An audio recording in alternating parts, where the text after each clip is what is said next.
Un niño lloró en un carruaje real. Eso fue todo.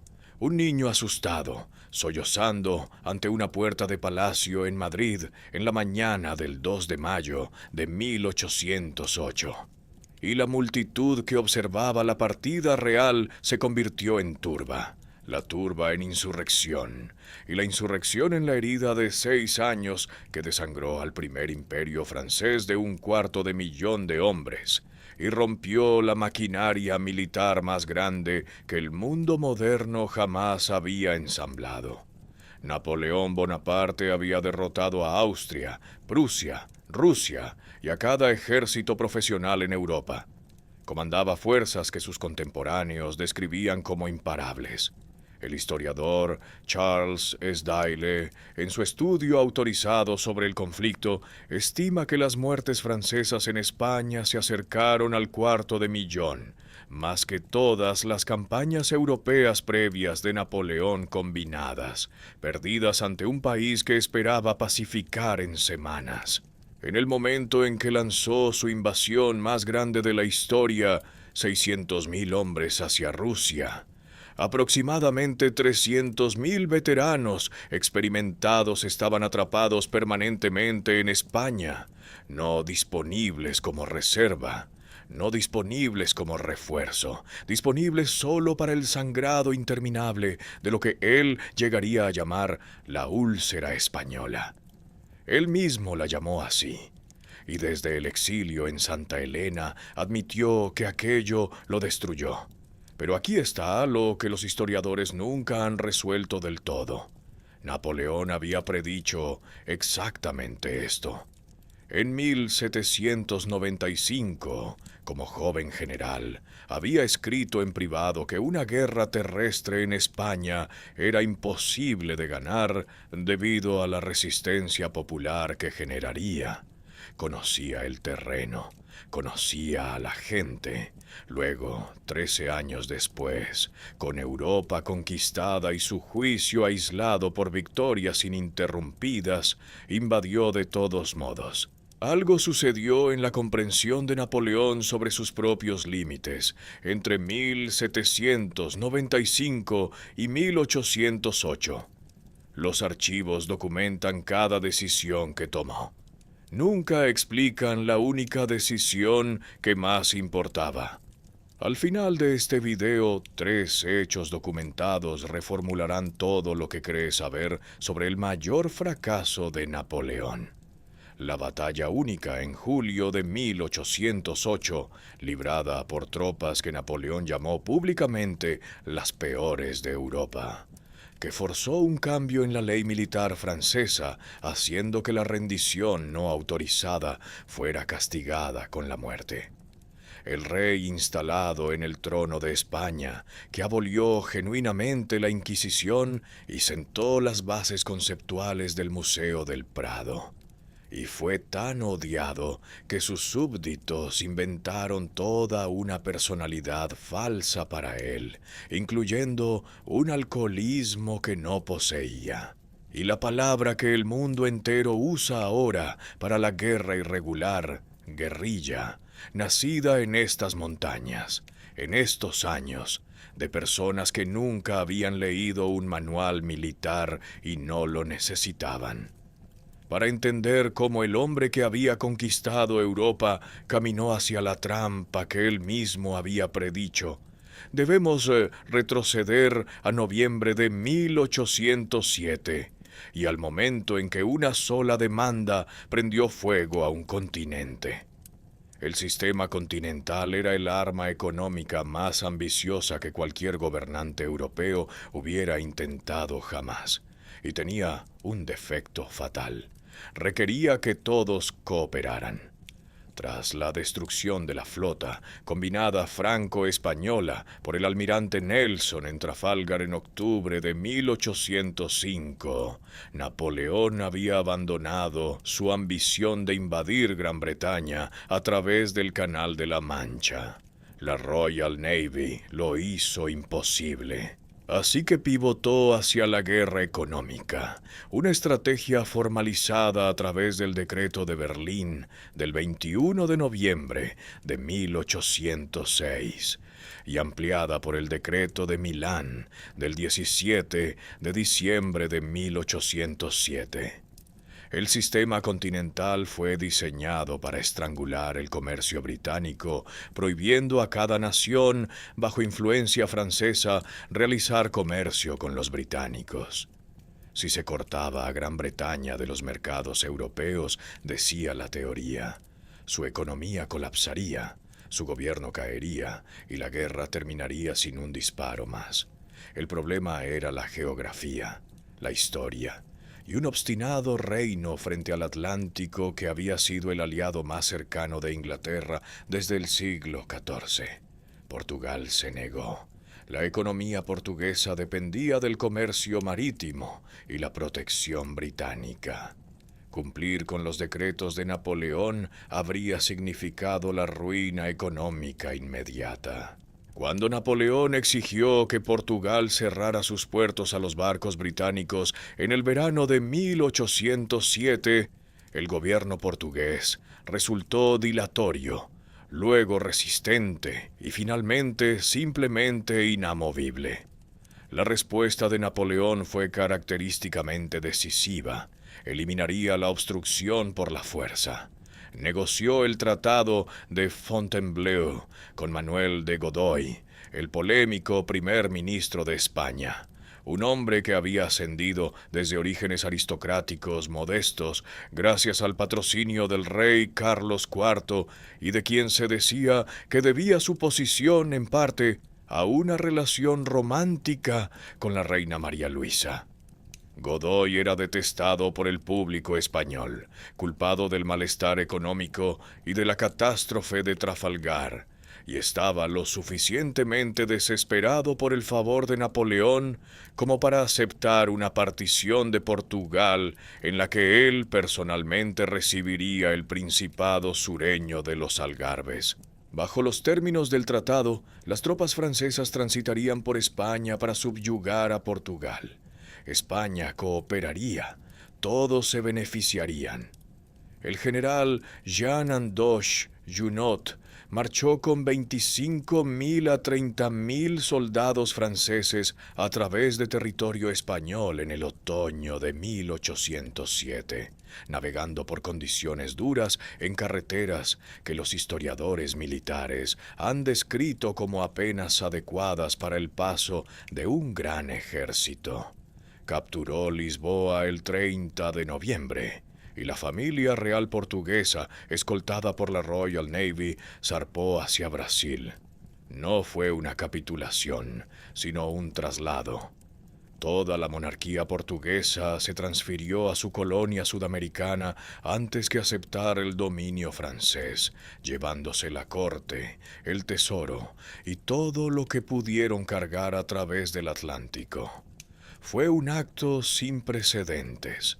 También fue, aunque nadie lo sabía en ese momento, un adelanto de cómo la península llevaría a cabo la guerra venidera, a través de la negativa absoluta a aceptar los términos que Napoleón ofrecía. Lo que sucedió después fue la trampa dentro de la trampa. Bajo el pretexto de reforzar la ocupación de Junot y defender la costa portuguesa contra una contrainvasión británica, Napoleón vertió tropas adicionales en el norte de España a principios de 1808. Eventualmente, entre 60.000 y 100.000 soldados franceses estaban dentro de territorio español, no como aliados en tránsito, sino como un ejército de ocupación esperando órdenes. El verdadero objetivo de Napoleón había evolucionado más allá de Portugal, viendo a la dinastía de los Borbones españoles como corrupta, políticamente poco fiable y estratégicamente inútil. Pretendía eliminarla por completo e instalar a un Bonaparte en el trono.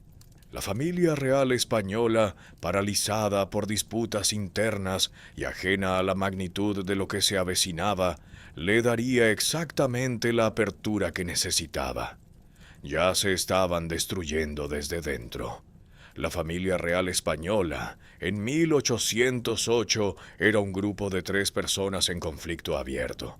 El rey Carlos IV, un monarca débil y políticamente pasivo.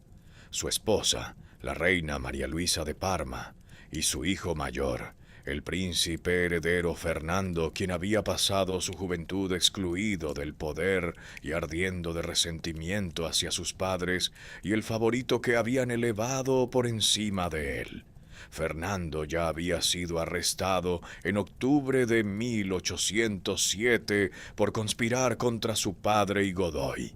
Se había sometido, fue indultado y no aprendió nada excepto paciencia. Cuando la magnitud real del despliegue militar francés en el norte de España quedó clara en marzo de 1808, Godoy convenció a Carlos de imitar a la familia real portuguesa y preparar la huida a Sudamérica. La corte real se trasladó a Aranjuez. En la noche del 17 de marzo, una turba fernandina, seguidores del príncipe heredero, asaltó el palacio de Godoy. El primer ministro estuvo a punto de ser linchado antes de ser puesto a salvo y arrestado. Aterrorizado y carente de toda resolución política, Carlos IV abdicó a favor de su hijo el 19 de marzo. Fernando VII ascendió brevemente al trono español. Napoleón se negó a reconocer la transición. Convocó a ambos reyes a Bayona, una ciudad francesa justo al otro lado de los Pirineos, ostensiblemente para mediar en la disputa dinástica. Fernando viajó esperando la validación de su reinado. En lo que caminó fue en una trampa legal meticulosamente preparada. Napoleón coaccionó a Fernando para que abdicara en favor de su padre, bajo el argumento de que la abdicación original en Aranjuez había sido extraída bajo coacción de una turba. Luego presionó a Carlos, quien albergaba un odio genuino y documentado hacia su hijo, para que abdicara sus propios derechos directamente a Napoleón. Las abdicaciones de Bayona, completadas el 5 de mayo de 1808, transfirieron la corona española a los Bonaparte a través de un proceso que tenía la forma de legalidad y la sustancia de la extorsión. Fernando fue enviado al castillo de Valensay, la extensa propiedad del exministro de Exteriores de Napoleón, Talleyrand, donde pasó 6 años en un cautiverio cómodo y bien provisto. Lo que hizo allí está documentado en el registro histórico y no es heroico. Mientras el pueblo español sangraba y moría en su nombre, venerándolo como el deseado, símbolo mártir de la soberanía nacional, Fernando escribía cartas obsequiosas a Napoleón expresando su lealtad inquebrantable. Felicitaba al emperador francés por las victorias militares contra las fuerzas españolas que luchaban en su nombre, y en un momento dado pidió ser reconocido como uno de los hijos adoptivos de Napoleón. El historiador británico Michael Glover, en su evaluación de la conducta de Fernando en Valensay, concluyó simplemente que los Borbones españoles nunca cayeron tan bajo como esto. El 6 de junio de 1808, Napoleón instaló a su hermano José Bonaparte como rey de España y de las Indias. José era un hombre moderado y educado, colocado en una posición imposible. Anteriormente había servido como rey de Nápoles, donde su historial había sido genuinamente reformista. En España comenzó de inmediato a desmantelar estructuras que habían definido al país durante siglos. La Inquisición española, fundada en 1478, operando sin interrupción durante 330 años, fue abolida. Se cancelaron los privilegios feudales. Se eliminaron las barreras aduaneras internas. El Código Napoleónico comenzó su integración en la ley española. En Madrid, José ordenó la demolición de estrechas calles medievales y monasterios para crear amplios bulevares y plazas públicas, ganándose el apodo ligeramente afectuoso de Pepe Plazuelas entre algunos residentes urbanos. Las obras de arte confiscadas de las instituciones religiosas demolidas se consolidaron en planes que eventualmente, bajo gobiernos españoles posteriores, se convertirían en la base conceptual del Museo del Prado. Una campaña de propaganda implacable hizo que todo esto fuera invisible de inmediato. José fue retratado como Pepe Botella, un alcohólico severo. El alcoholismo era totalmente fabricado. Documentos contemporáneos confirman que no tenía problemas con la bebida. Su vicio real documentado, mantener relaciones románticas visibles con mujeres de la aristocracia española mientras su esposa permanecía en Francia, era real pero insuficiente para fines de propaganda. Una personalidad falsa era más útil. El rey borracho, disoluto y despreciable, impuesto por un tirano extranjero. La propaganda fue brutalmente efectiva. Napoleón había juzgado fundamentalmente mal la profundidad del nacionalismo español, la intensidad de la identidad católica, la ferocidad del orgullo regional y la absoluta falta de voluntad del pueblo español para ser gobernado por alguien a quien no habían elegido. Estaba a punto de descubrir cómo se veía esa falta de voluntad cuando dejaba de ser pasiva. En el Palacio Real de Madrid, en la mañana del 2 de mayo de 1808, una multitud se había reunido para ver la partida de los últimos miembros de la familia real española hacia Francia. La ciudad había estado bajo ocupación militar francesa desde finales de marzo. La multitud estaba hosca, resentida y era muy numerosa. Lo que desencadenó lo que siguió ha sido documentado por testigos de ambos lados. Un joven miembro de la Casa Real, la identidad exacta varía según los relatos, gritó mientras el carruaje real se preparaba para avanzar, asustado por dejar su hogar. El sonido rompió algo en la multitud. La gente se abalanzó para bloquear físicamente la salida. Los granaderos de la Guardia Imperial Francesa ya estaban posicionados en la puerta. Murat, el comandante de Napoleón en Madrid, y su cuñado, despachó artillería para despejar a la multitud. Cuando los cañones dispararon, la protesta se convirtió en insurrección. La lucha callejera estalló en toda la ciudad. Civiles mal armados, los historiadores que documentan el levantamiento señalan que llevaban navajas, hachas, tijeras y lo que tuvieran a mano. Atacaron a la caballería francesa en la Puerta del Sol y las calles circundantes. La respuesta francesa fue el despliegue de su fuerza más intimidante, la caballería mameluca de la Guardia Imperial. Eran combatientes egipcios, musulmanes con turbantes, blandiendo cimitarras curvas, cuya extrañeza visual en una ciudad católica no era incidental. En España, donde el recuerdo de la ocupación mora se había tejido en la identidad nacional durante siglos, la vista de caballería musulmana con turbante cargando por las calles de Madrid fue psicológicamente devastadora de una manera que trascendía el cálculo militar.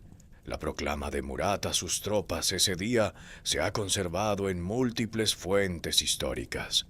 La población de Madrid, extraviada, se ha entregado a la revuelta y al asesinato. La sangre francesa ha fluido. Exige venganza. Todos los arrestados en el levantamiento, con las armas en la mano, serán fusilados. Las represalias comenzaron antes del amanecer del 3 de mayo. cientos de españoles fueron acorralados y ejecutados en múltiples lugares alrededor de Madrid. Artesanos encontrados con las herramientas de su oficio, tijeras de costura, cuchillos de cocina, herramientas de esquila, fueron fusilados porque los implementos podían servir teóricamente como armas. Según el relato documentado en Wikipedia sobre el levantamiento, solo un puñado de madrileños que hablaban francés evitaron la ejecución al ser inteligibles para sus verdugos. Francisco de Goya tenía 62 años y era el pintor de la corte de España. Si presenció personalmente el levantamiento o las represalias de esos 2 días es históricamente incierto. La documentación no confirma su presencia. Lo que sí está documentado es que en febrero de 1814, 6 años después de los hechos, Goya solicitó al gobierno provisional el encargo de perpetuar por medio de su pincel las acciones más notables y heroicas de nuestra gloriosa insurrección contra el tirano de Europa. La petición fue concedida. Produjo 2 lienzos monumentales, el 2 de mayo de 1808 y el 3 de mayo de 1808, ambos ahora en el Prado. La segunda pintura, que representa a un hombre de blanco con los brazos alzados en una postura que críticos de arte como Kenneth Clark han comparado con la crucifixión, enfrentándose a un pelotón de fusilamiento anónimo, se convirtió en una de las imágenes antibelicistas más poderosas de la historia del arte occidental y en la influencia reconocida de la ejecución de Maximiliano de Manet medio siglo después. Goya también creó Los desastres de la guerra, 82 grabados que documentan la brutalidad del conflicto en todos los bandos, creados entre 1810 y 1820. No se publicaron hasta 1863, 35 años después de su muerte, debido a su explosividad política. Lo que documentan no es heroísmo y villanía dispuestos pulcramente en lados opuestos. Documentan un ciclo: soldados franceses ejecutando civiles, civiles españoles ejecutando soldados franceses, cuerpos exhibidos como advertencia, represalias generando represalias. La lámina titulada Lo mismo muestra a un civil español levantando un hacha para decapitar a un soldado francés. La violencia no era unidireccional. Las noticias de Madrid se difundieron más rápido de lo que podían cabalgar los correos franceses. En el pequeño pueblo de Móstoles, cerca de Madrid, 2 alcaldes, Andrés Torrejón y Simón Hernández, recibieron informes del levantamiento y las ejecuciones y respondieron firmando una declaración de guerra, llamando a todos los españoles a levantarse contra los ocupantes. Era un trozo de papel de una oficina administrativa en un pueblo menor. Se convirtió en la chispa de una conflagración nacional. Juntas provinciales se formaron espontáneamente por toda España. Para el 30 de mayo, según relatos contemporáneos, toda España estaba en rebelión. La alianza franco-española, que había enviado una flota a la destrucción en Trafalgar 3 años antes, estaba permanentemente rota. Napoleón había esperado la pacificación en semanas. Lo que había encendido ardería durante 6 años y consumiría su imperio en el proceso. Napoleón había construido columnas volantes, fuerzas de combate de movimiento rápido, para pacificar los principales centros de resistencia de España antes de que pudieran consolidarse. Una de estas columnas, comandada por el general Pierre Dupont de l'Etang, fue enviada a través de las montañas de Sierra Morena y hacia el sur a través de Andalucía hacia el puerto de Cádiz, donde una escuadra naval francesa estaba a merced de los españoles. Dupont era un veterano de Austerlitz y Jena, un profesional experimentado al mando de aproximadamente 20.000 hombres, aunque las fuentes señalan que muchos de sus soldados eran reclutas inexpertos en lugar de veteranos curtidos. Napoleón desestimó públicamente al ejército regular español como el peor de Europa y describió a las fuerzas irregulares como bandas de bandidos dirigidas por monjes. Cuando el general Francisco Javier Castaños reunió posteriormente al ejército de Andalucía, entre 29.000 y 35.000 hombres, según la fuente, para contrarrestar el avance de Dupont, el desprecio del emperador permaneció totalmente inalterado. Este fue un error de cálculo, cuyas consecuencias reescribirían la ley militar francesa. Dupont saqueó Córdoba el 7 de junio.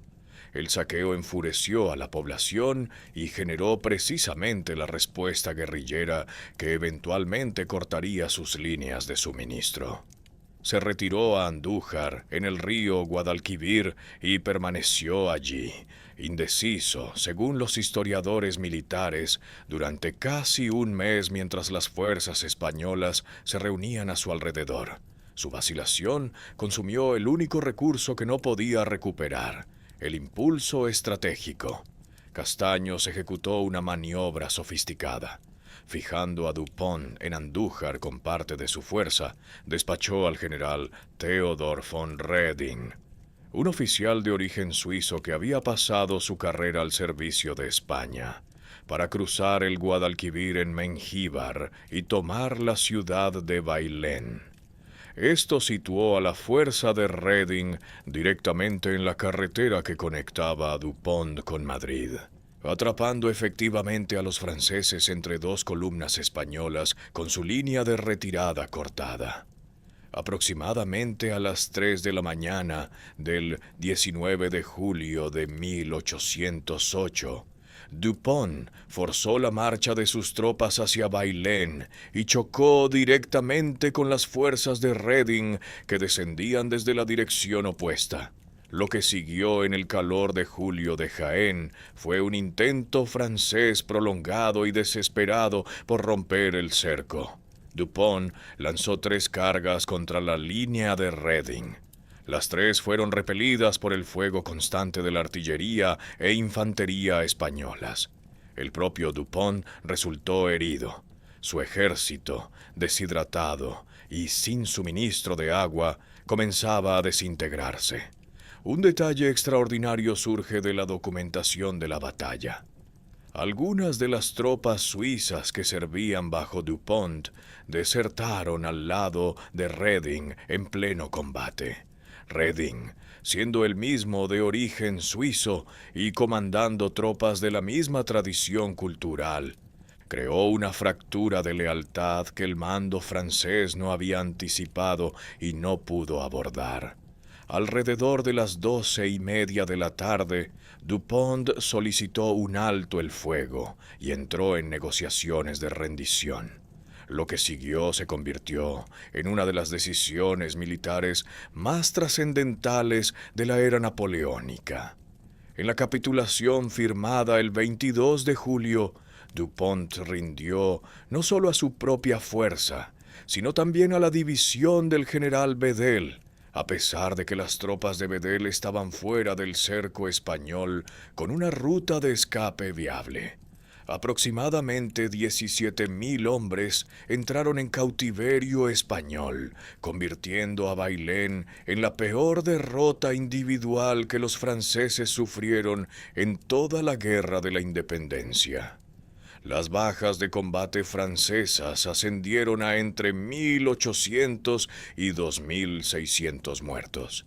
Las bajas españolas totalizaron aproximadamente 192 muertos y 664 heridos. Las águilas, los estandartes sagrados de los regimientos que los soldados franceses debían morir defendiendo, fueron entregadas junto con los hombres. 2 intercambios documentados definen las secuelas de la batalla. Al entregar su espada a Castaños, Dupont supuestamente dijo: Podéis, general, estar orgulloso de este día. Es notable porque nunca he perdido una batalla campal hasta ahora, yo que he estado en más de 20. La respuesta de Castaños es aún más notable porque yo nunca en mi vida había estado en una. La reacción de Napoleón fue cruda y descontrolada. Describió Bailén como algo de lo que dijo que nunca había habido nada tan estúpido, tan tonto o tan cobarde desde que el mundo es mundo. Dupont fue sometido a consejo de guerra, encarcelado durante 2 años y despojado de sus títulos.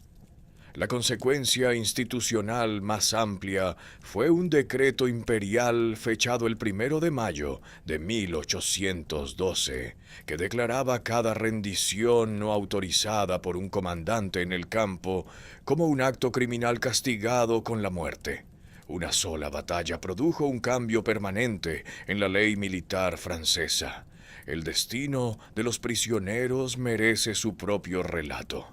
Los españoles habían prometido la repatriación a Francia. Gran Bretaña convenció a España de incumplir.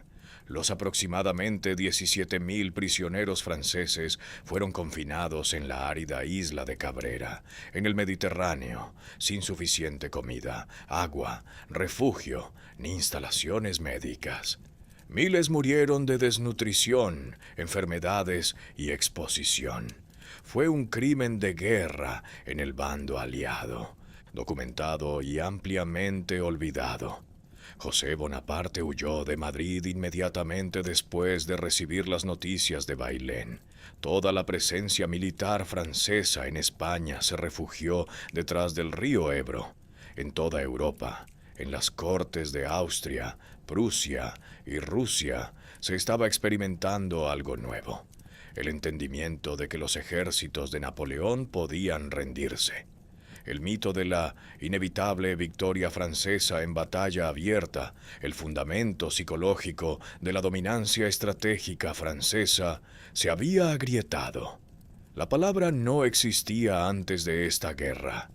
Guerrilla, que significa guerra pequeña, fue acuñada en estas montañas en estos años para describir algo para lo que los estamentos militares profesionales de Europa no tenían categoría ni doctrina para contrarrestar.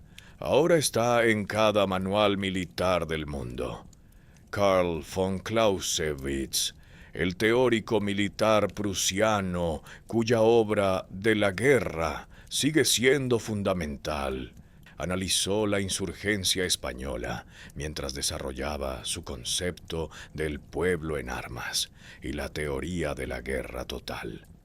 El marco intelectual que subyace a la doctrina de contrainsurgencia contemporánea se construyó en parte sobre lo que sucedió en España entre 1808 y 1814.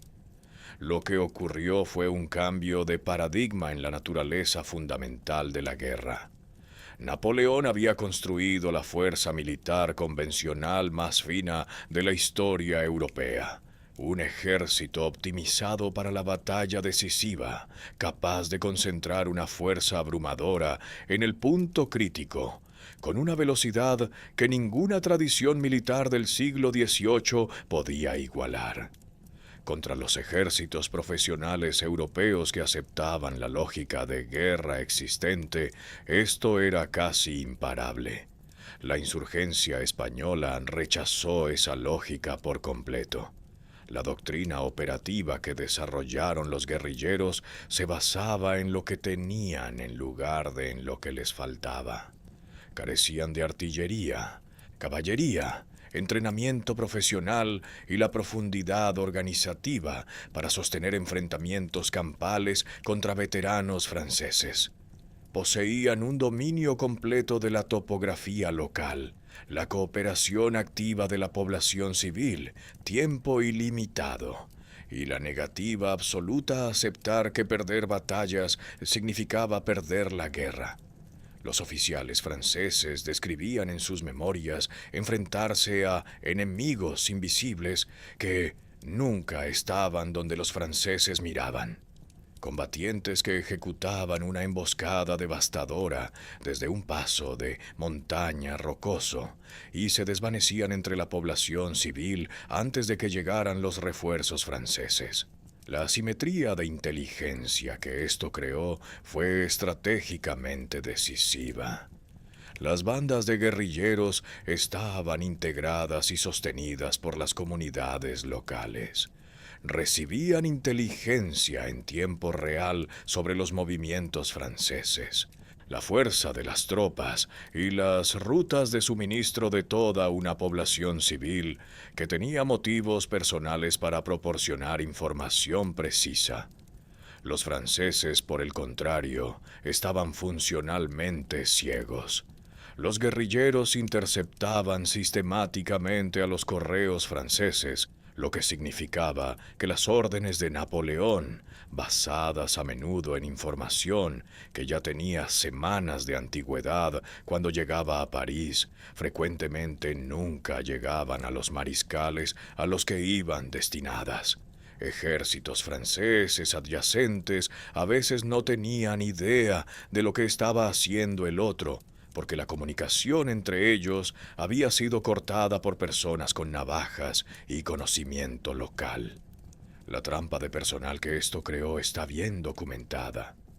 De los aproximadamente 350.000 soldados franceses desplegados en la península en el apogeo de la guerra, los historiadores estiman que hasta 200.000 estaban permanentemente ocupados en tareas de guarnición, escolta de suministros y operaciones antipartidanas, no luchando contra el ejército profesional de Wellington, sino desangrándose lentamente en las montañas y valles de un país que se negaba a reconocer que había sido conquistado.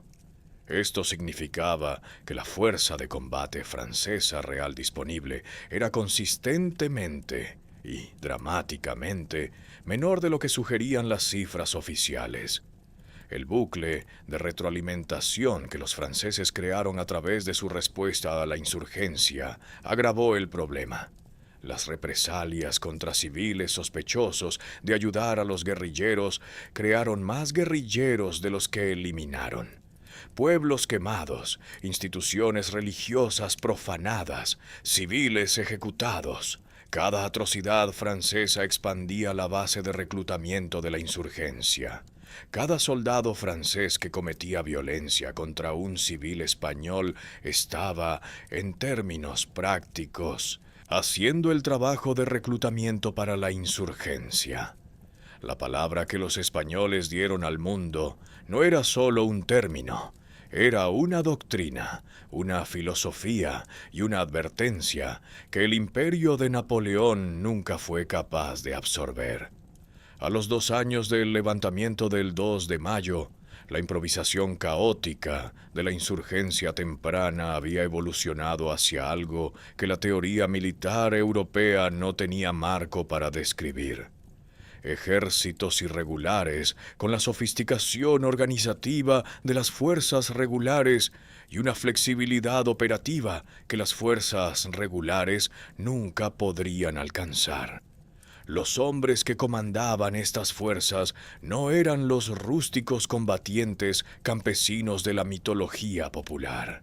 Muchos eran antiguos oficiales del ejército regular, administradores educados o profesionales que habían elegido la insurgencia sobre la ocupación.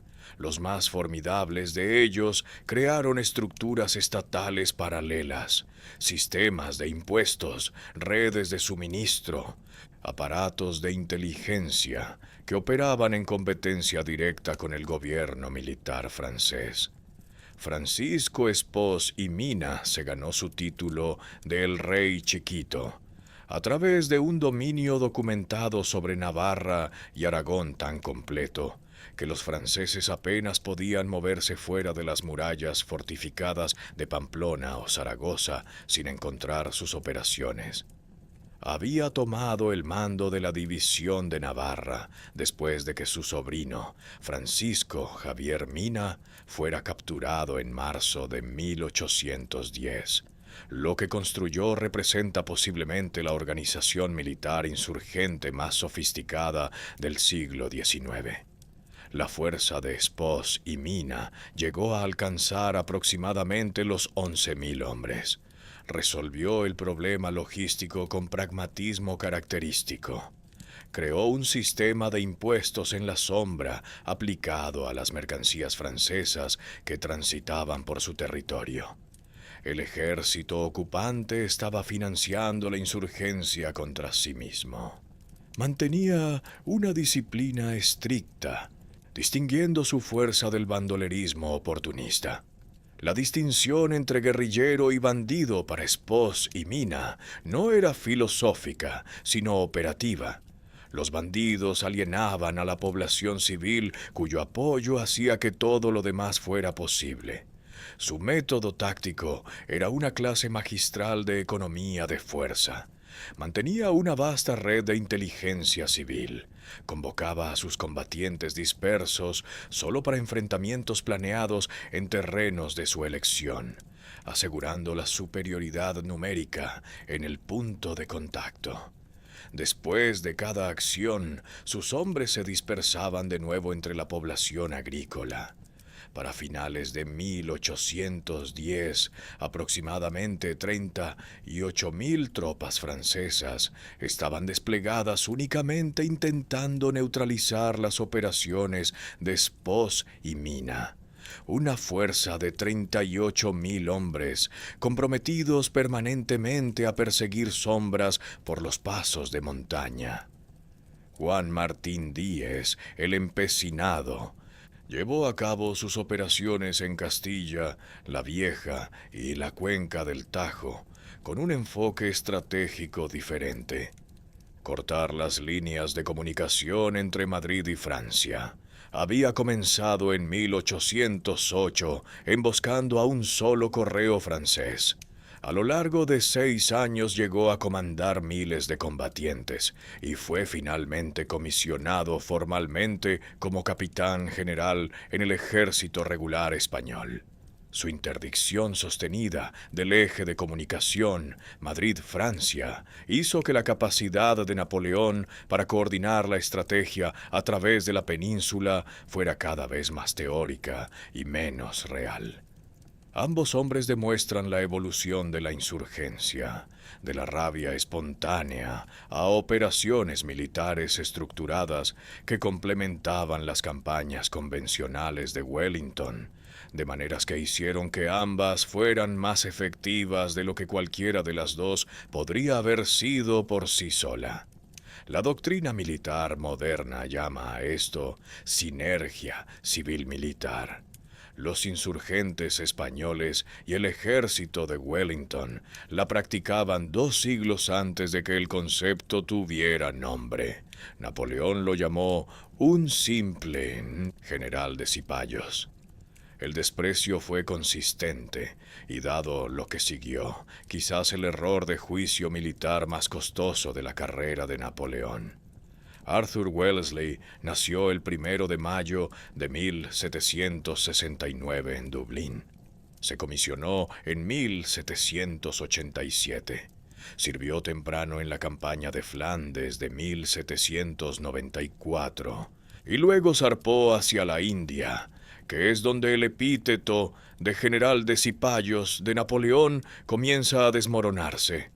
La India no era un teatro de educación militar limitada.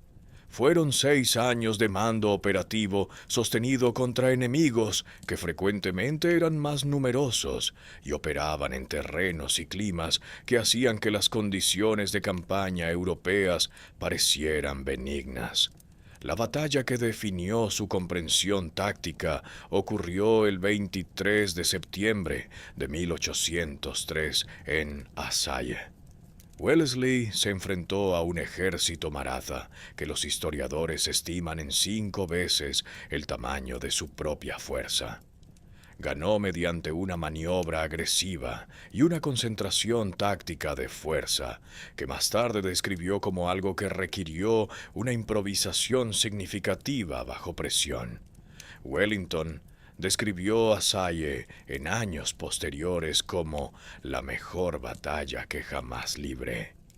Lo que la India le enseñó fue que la logística es el determinante principal de la sostenibilidad operativa, el valor crítico de la inteligencia y la necesidad de mantener la buena voluntad civil pagando por los suministros en lugar de requisarlos por la fuerza.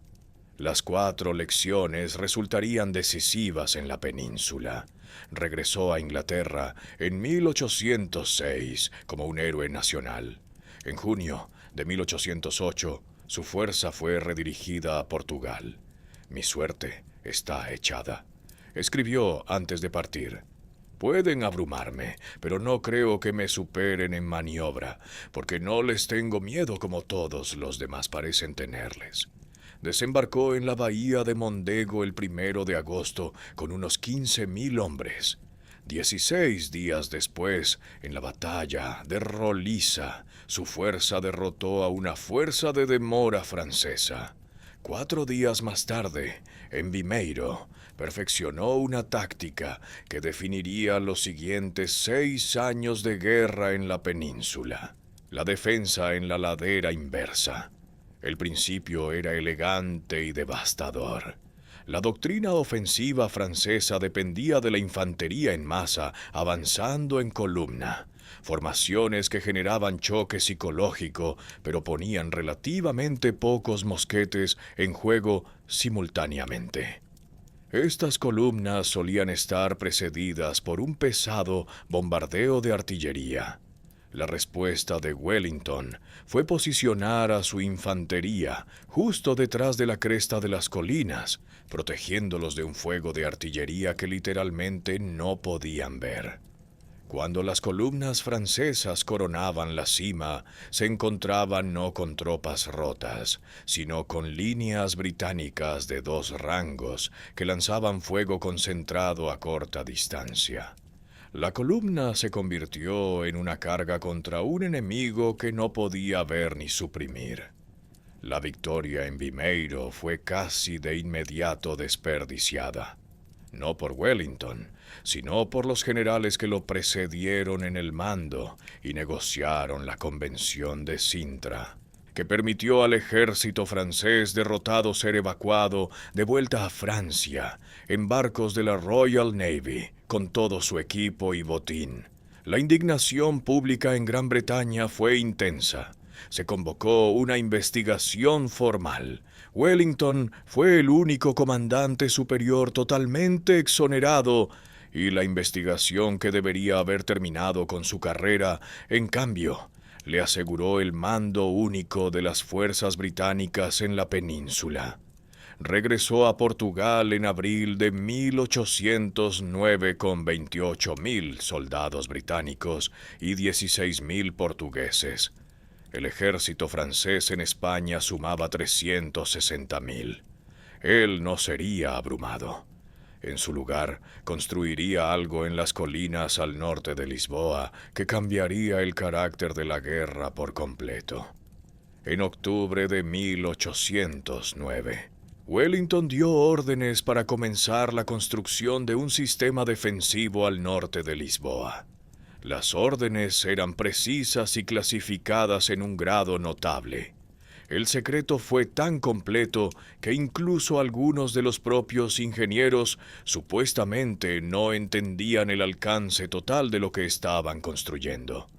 El aparato de inteligencia francés no recibió información sobre el proyecto durante los 11 meses de su construcción. Lo que construyeron, con aproximadamente 150,000 trabajadores civiles y milicias portuguesas supervisados por ingenieros británicos, fue el sistema de fortificación de campo más extenso de las guerras napoleónicas. Las líneas de Torres Vedras, 3 líneas defensivas primarias, se extendían por unos 100 kilómetros desde el Océano Atlántico hasta el río Tajo. El sistema completo comprendía 152 fuertes y baluartes equipados con 600 piezas de artillería. Los valles fueron inundados artificialmente. Las laderas de las colinas fueron escarpadas deliberadamente para evitar el asalto de la infantería. Un sistema de comunicación por telégrafo conectaba los fuertes. Se construyeron carreteras entre las fortificaciones para permitir el movimiento rápido de reservas. El coste total fue de 100.000 libras, el equivalente a la paga anual de unos 5.500 soldados de infantería. Los historiadores militares han calificado a las líneas de Torres Vedras como posiblemente el sistema defensivo más rentable de todo el conflicto.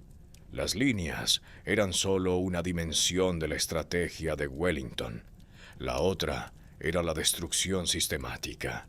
Antes de retirarse tras las líneas, Wellington ordenó la evacuación de aproximadamente 300.000 civiles del territorio que el ejército francés cruzaría, y la destrucción de cada recurso que ese ejército pudiera usar para sobrevivir: cosechas, ganado, molinos, almacenes. El territorio entre las líneas y la frontera española sería un desierto. Un ejército francés que avanzara a través de él llegaría habiendo consumido sus propios suministros y sin nada disponible para reemplazarlos. El mariscal André Massena lideró la tercera invasión francesa de Portugal en el verano de 1810. Napoleón lo había elegido con cálculo deliberado. Massena era su comandante operativo senior, más confiable, un hombre que tenía órdenes de arrojar al leopardo británico al mar. Comandaba 65.000 hombres, el ejército de Portugal, y avanzó con la confianza de un general que nunca había sido detenido definitivamente. El 27 de septiembre de 1810, en la batalla de Busaco, Wellington posicionó a 52.000 soldados a lo largo de una cresta en la sierra de Busaco. Massena atacó. Los franceses perdieron 4.500 hombres. Las bajas aliadas fueron de 1.250. Wellington luego se retiró estratégicamente, porque Massena había encontrado una ruta alrededor de la cresta. Los franceses lo persiguieron, seguros de que seguían a un ejército en retirada hacia su colapso final. El 11 de octubre de 1810, la vanguardia francesa llegó a las líneas al norte de Lisboa y encontró algo que no estaba en ningún informe de inteligencia. 4 días después, el propio Massena vino a inspeccionar lo que su caballería había encontrado. Había marchado con 65.000 hombres a través de un campo deliberadamente devastado durante semanas. Esperaba Lisboa. Encontró 152 fortificaciones, 600 piezas de artillería y al ejército de Wellington esperando tras posiciones que un asalto frontal simplemente llenaría de muertos franceses. La posición estratégica de Massena era perfecta en su insolubilidad. Podía asaltar las líneas, pero los campos de fuego entrelazados y las colinas escarpadas hacían que incluso Massena reconociera que un asalto aniquilaría a su ejército. No podía atacar, no podía ser abastecido. La política de tierra quemada había despojado al territorio de todo lo que un ejército necesitaba. Sus líneas de suministro estaban interceptadas por las milicias portuguesas y las bandas de guerrilleros. El ejército francés que nominalmente asediaba las líneas estaba en realidad siendo asediado por su propio fracaso logístico. No podía flanquearlas. Las líneas iban desde el Atlántico hasta el Tajo. No había flanco que encontrar, y no podía retirarse sin admitir ante Napoleón que 65.000 de los mejores soldados del imperio habían sido detenidos por muros de tierra que ni siquiera podían atacar. Así que Massena esperó. retiró su fuerza principal a Santarém y estableció una posición de invierno, esperando que Wellington fuera forzado por la presión política de Londres a avanzar y luchar en campo abierto. Wellington se negó. Mantuvo su posición tras las líneas y permitió que las matemáticas del hambre hicieran el trabajo. El coste humano del estancamiento se acumuló durante el invierno de 1810 a 1811. Massena perdió otros 21.000 hombres durante el estancamiento y la retirada posterior, la gran mayoría no en batalla, sino por hambre, enfermedades y frío. Wellington también había creado una tragedia civil. Aproximadamente 40.000 personas habrían muerto alrededor de Lisboa durante el invierno por enfermedad y privación. En marzo de 1811, Massena ordenó la retirada. El ejército de Portugal, que había entrado como la fuerza de invasión más fina del imperio, se retiró hacia España como una formación rota, abandonando su equipo y dejando atrás a sus enfermos. Napoleón destituyó a Massena del mando. Los franceses nunca volvieron a montar otra invasión seria de Portugal. La base segura de operaciones de Wellington estaba permanentemente establecida. La guerra en España estaba a punto de convertirse en un tipo diferente de conflicto. Para el verano de 1812, el carácter de la guerra había cambiado. La insurgencia guerrillera había degradado permanentemente la capacidad operativa francesa. Wellington había capturado las fortalezas fronterizas clave de Ciudad Rodrigo y Badajoz. El asalto a Badajoz el 6 de abril de 1812 produjo bajas aliadas terribles, y tras la caída de la ciudad, las tropas de Wellington se entregaron a un desenfreno de 3 días en el que cientos de civiles murieron a manos de los soldados aliados. Con la frontera asegurada, Wellington avanzó hacia España con casi 50.000 hombres para enfrentarse al ejército de Portugal del mariscal Marmont. Los dos ejércitos maniobraron por las colinas al sur de Salamanca durante días en un prolongado duelo táctico. El 22 de julio de 1812, Wellington observaba al ejército de Marmont desde una posición ventajosa. Lo que vio fue un hueco.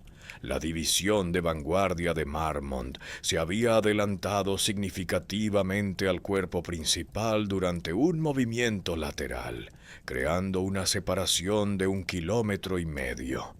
La respuesta de Wellington fue inmediata. Cerró su telescopio y actuó en minutos. Atacó con la tercera división de Thomas Picton contra la vanguardia aislada, mientras presionaba el centro francés con otras divisiones. Una carga de bayoneta destrozó la vanguardia. El centro francés se desmoronó. En cuestión de minutos, algunos relatos dicen que la fase decisiva tomó unos 40. El ejército de Marmont se fracturó irreparablemente. Las bajas francesas en Salamanca, conocida en España como la Batalla de los Arapiles, fueron de unos 14.000 hombres. Wellington liberó Madrid el 12 de agosto de 1812. Era la primera vez que la capital estaba libre de ocupación desde 1808. Salamanca demostró que Wellington, caracterizado hasta entonces como un especialista defensivo, podía explotar una oportunidad ofensiva con una velocidad y violencia que igualaba a cualquier mariscal de Napoleón. La reputación cambió, y con ella el cálculo estratégico en toda Europa. Para entender lo que España le costó al imperio de Napoleón, hay que mirar la aritmética de la reserva estratégica. En junio de 1812, Napoleón reunió a 600.000 hombres, la Grande Armée, para la invasión de Rusia. En ese preciso momento, aproximadamente 300.000 veteranos franceses estaban desplegados permanentemente en España y Portugal. Esos 300.000 hombres eran la reserva estratégica que no existía cuando Napoleón marchó hacia Rusia. Eran hombres consumidos por la úlcera española, no disponibles para ningún otro propósito excepto la guerra de desgaste.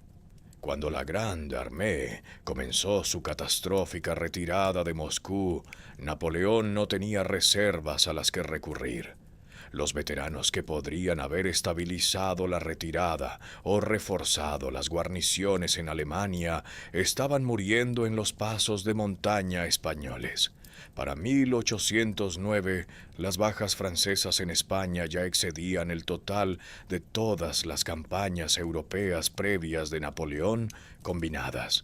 El propio Napoleón en Santa Helena identificó la conexión. Esa desafortunada guerra me destruyó.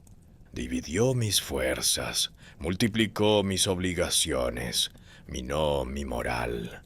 Todas las circunstancias de mis desastres están ligadas a ese nudo fatal. En el verano de 1813, Napoleón estaba retirando veteranos de España que no podía permitirse perder para la campaña en Alemania, justo cuando Wellington preparaba la ofensiva que terminaría permanentemente con el control francés de la península.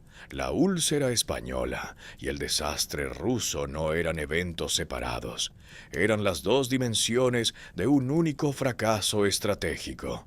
Wellington pasó el invierno de 1812 a 1813 resolviendo su problema logístico al trasladar su base al puerto norteño de Santander.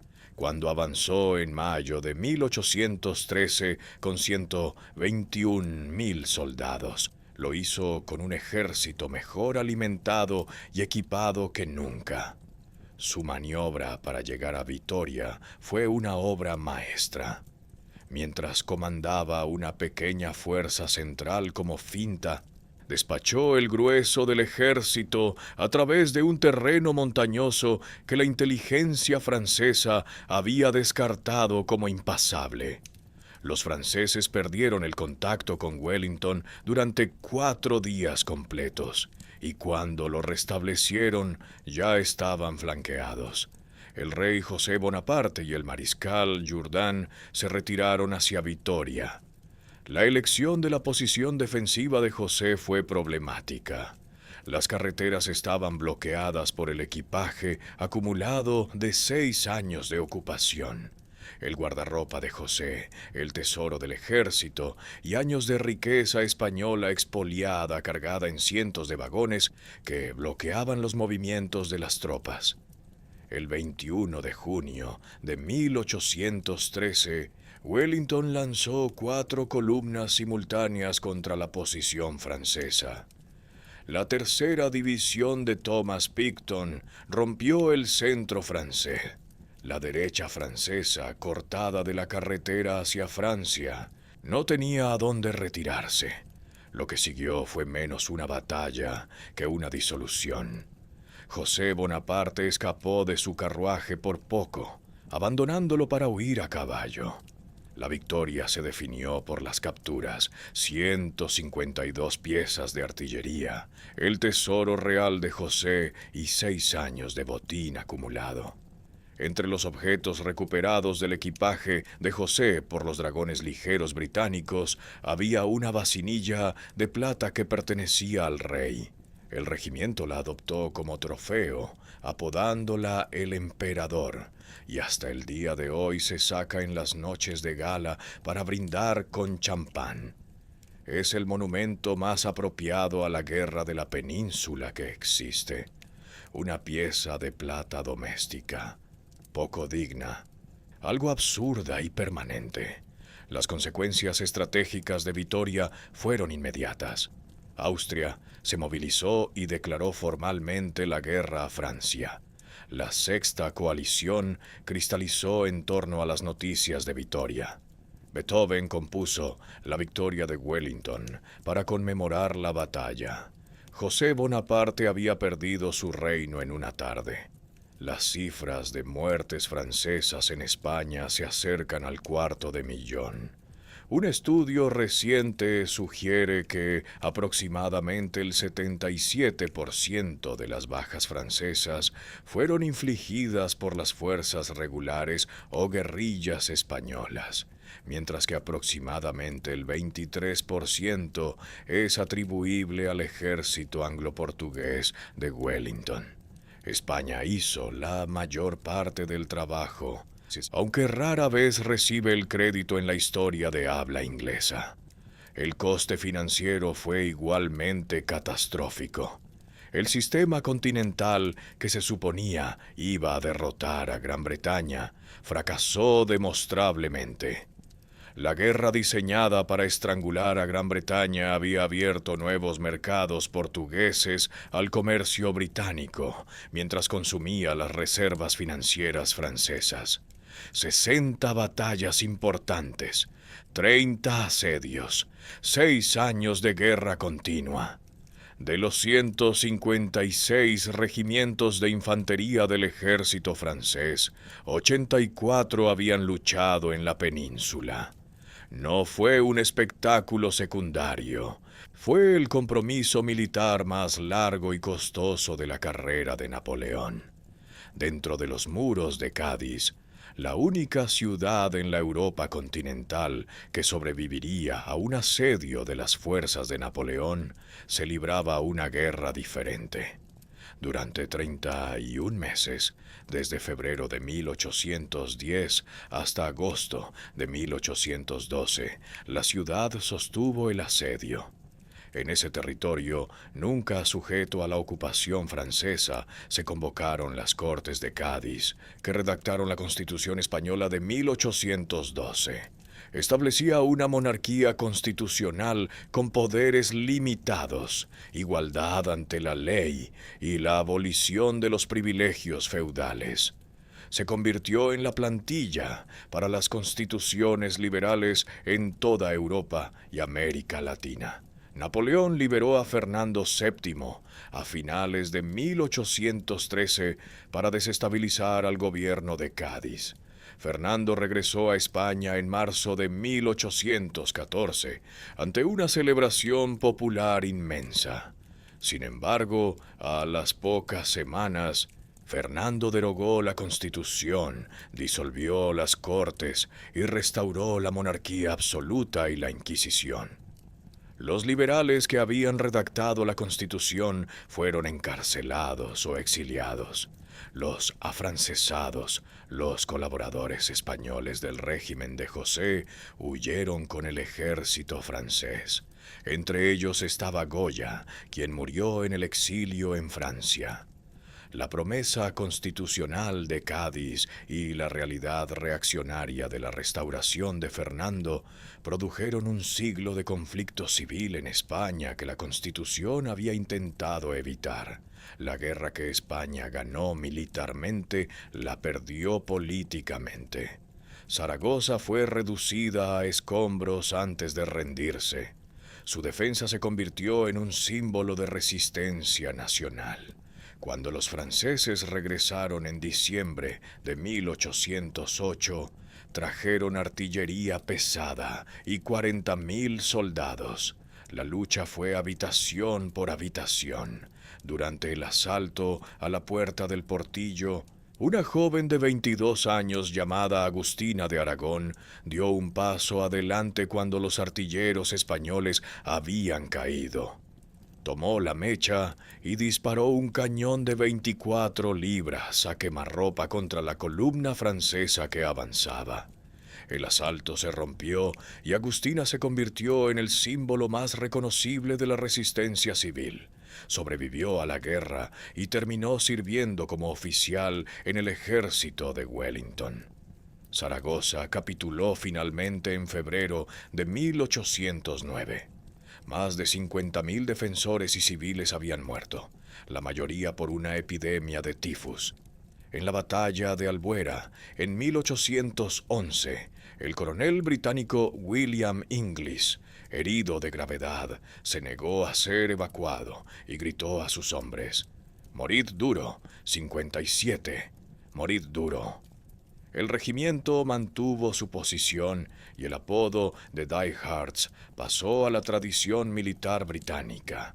Estos individuos son lo que representan las estadísticas. Después de Vitoria, la guerra se contrajo geográficamente. El mariscal Soult condujo las acciones de retaguardia a través de los Pirineos con gran habilidad, pero no pudo revertir la dirección estratégica de la guerra. Wellington derrotó a Soult en Orthez y avanzó sobre Toulouse, atacando el 10 de abril de 1814. Entonces llegó la noticia de que Napoleón había abdicado el 6 de abril. La última batalla importante de la guerra se había librado cuando la guerra ya había terminado. Wellington se convirtió en el primer duque de Wellington y sirvió 2 veces como primer ministro británico. Soult terminó sirviendo como primer ministro de Francia, bajo Luis Felipe. José Bonaparte se estableció en Nueva Jersey. Fernando VII murió en 1833 tras un reinado caracterizado como uno de los más reaccionarios de la historia de España. Cada manual de contrainsurgencia escrito desde 1808 contiene las lecciones aprendidas en las montañas de España. La tecnología ha cambiado, pero la dinámica humana no. La primera lección es que el terreno y la inteligencia son multiplicadores de fuerza. Los españoles lograron el dominio de la información contra el mejor ejército de Europa, sin más tecnología que el conocimiento local. La segunda lección es el coste estratégico de alienar a una población civil. La política de Wellington de pagar por los suministros mantuvo la cooperación civil, mientras que el sistema de requisa francés creó enemigos más rápido de lo que alimentaba a sus soldados. La tercera lección son los límites de la superioridad militar convencional contra una insurgencia distribuida. Napoleón tenía artillería y caballería superiores, pero nada de eso importaba contra personas que se negaban a luchar en sus términos. La cuarta y más profunda lección es la psicología del exceso de confianza estratégica. Napoleón había predicho el desastre español en 1795, pero 13 años después invadió de todos modos. El éxito había corrompido su juicio. Si pides a 100 personas que nombren una batalla napoleónica, dirán Waterloo. Casi nadie dirá Bailén o Vitoria, las batallas que realmente rompieron el imperio desde dentro. La guerra de la península no tiene un único momento climático y su memoria se ha visto distorsionada por la tradición histórica inglesa que celebra a Wellington, mientras se subestima la contribución española. Sin embargo, tras los conflictos en Afganistán e Irak, las academias militares han vuelto a estudiar la guerra de la independencia española. Resultó ser la primera guerra moderna, el primer conflicto en el que una fuerza convencional superior fue derrotada sistemáticamente por una población que se negó a aceptar las convenciones de la derrota. Napoleón pasó sus últimos años en Santa Elena, regresando obsesivamente a España en sus pensamientos. Admitió que fue allí donde se ligó el nudo fatal. Había sido un genio táctico hasta el final, pero España lo había hecho imposible en el Consejo Estratégico. Comenzamos con el llanto de un niño. Un momento de miedo en una puerta de palacio que se transformó en 6 años de guerra. A veces, la historia militar más importante no es la de las batallas ganadas, sino la de las advertencias que fueron escuchadas, comprendidas perfectamente y luego ignoradas.